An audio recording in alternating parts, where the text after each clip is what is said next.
Hello and welcome to the latest episode of BC Insider, a look at news and issues around Boulder City. I'm Lisa LaPlante, Communications Manager for the City of Boulder City.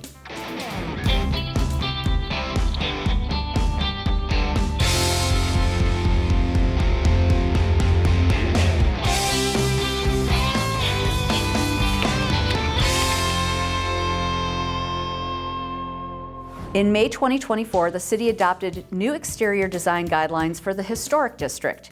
These guidelines provide clear standards for preserving, rehabilitating, restoring, and reconstructing historic buildings.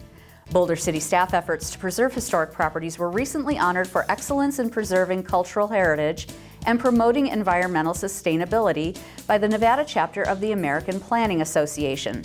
Joining me today to talk about the recognition as well as the city guidelines is City Planner Nakeisha Lyon. Welcome.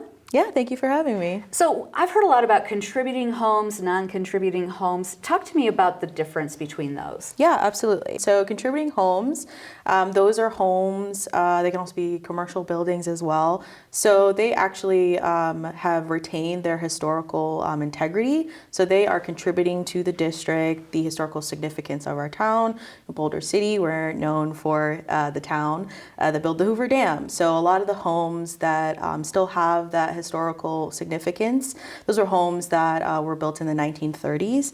And so those are a really important component of our small town charm and historic element for our city. And then for non-contributing homes, those are homes that have been kind of altered throughout time, and they no longer are adding any historical sense of place to the district. And sense of time. They may still have elements, so different design features, streetscapes, things like that that have their historical integrity, but because they've been altered, that just changes the status of them. But regardless of the status, if your home, your commercial building, if it's located in the historic district, the historic preservation ordinance as well as the guidelines, they do apply to all of the properties.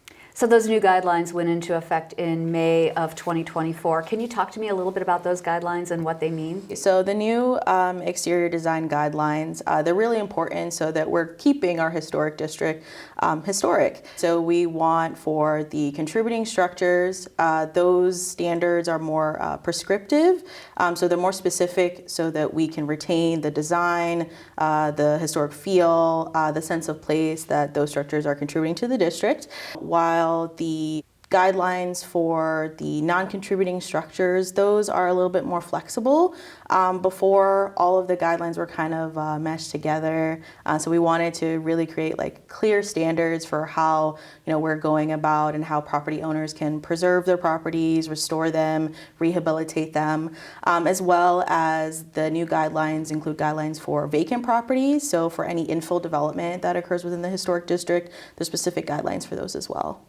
So if I own a house in the historic district and I want to make changes to the exterior, what do I need to do? Yeah, so I would say the first step would be to contact our office. You can come to the community development department, speak to me directly, and we can kind of go through what the process will look like. We can go through what the status of your home is, and I can provide the applicable forms for that and whether or not you'll need a certificate of appropriateness, as well as the city does have a historic preservation consultant, Courtney Mooney, with Broadbent Consulting, and they're able to kind of connect with you as a property owner, also help to guide you through the process and kind of explain to you the design guidelines and what materials will be appropriate for any of the alterations that you're going to make. Well, a lot of people, if they're just moving into town, they may not know all of this information. Where can they go to find it? Where can they go to find out more about the history of their home? So the city recently created an interactive map. So it's through ArcGIS, and you can go on there, you can search your address, and it will pull up your home, and it will pull up all of the details, when it was constructed, whether it's contributing or non-contributing, and then what are the applicable design guidelines.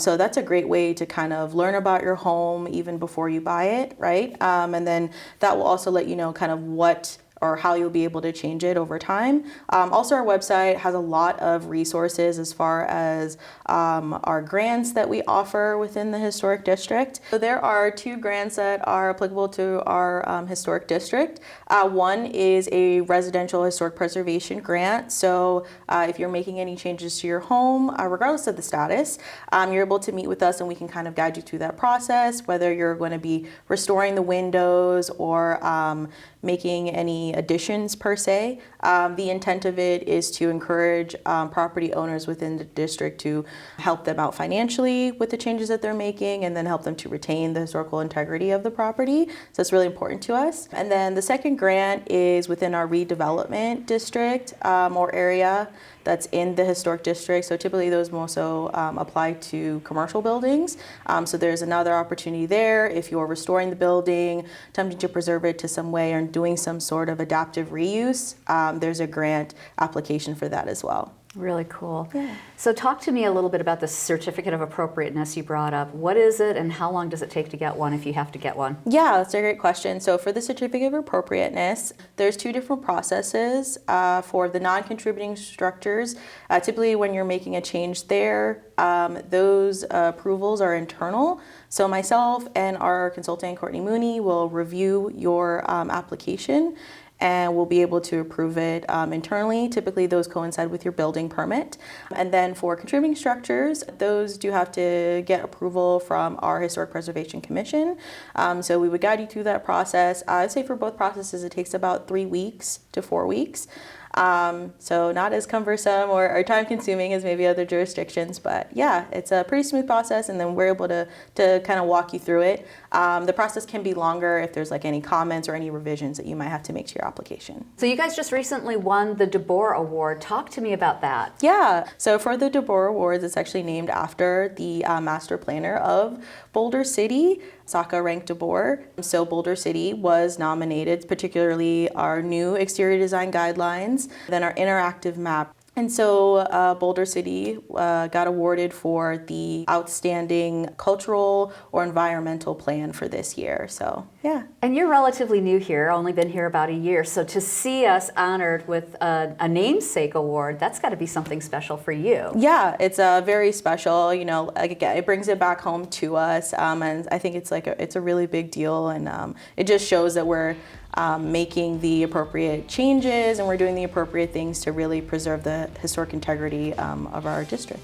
Very cool. Nakeisha, thank you so much for being here today. Thank you. Be sure to look at www.bcnv.org/news for all of the episodes of the BC Insider. We'll see you next month.